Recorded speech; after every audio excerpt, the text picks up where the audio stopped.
pourrais te parler de Banksy, Jean-Michel Basquiat ou de Shepard Fairey, mais non, parce qu'ils sont connus, parce que tu en as déjà entendu parler et parce que j'aimerais te faire découvrir des graffeurs d'ailleurs.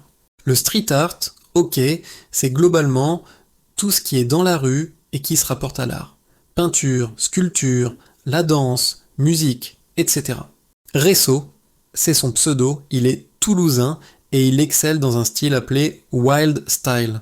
Il utilise l'aérosol et l'acrylique. À Toulouse, tu pourras voir ses œuvres et ses collaborations. Certaines fresques ont une histoire, celle-ci en a une.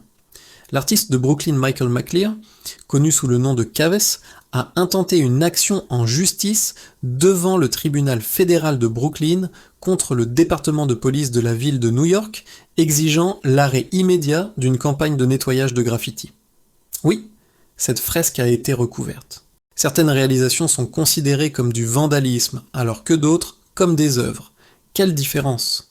C'est assez souvent visible du premier coup d'œil. Un artiste graffeur va effectuer un travail de composition, une maquette, avant de réaliser son œuvre. Point important, il faut demander l'autorisation avant de réaliser cette œuvre, ça fait toute la différence. Parfois, les graffitis sont à la limite, un peu trop chargés, trop côte à côte, et on perd le sens. Mais il y a eu une grande mode des vitrines de magasins avec un style de graphe intéressant. Les formats et les messages peuvent être différents. Ici, l'artiste sud-africain John Adams travaille sur une fresque murale de Nelson Mandela à Johannesburg.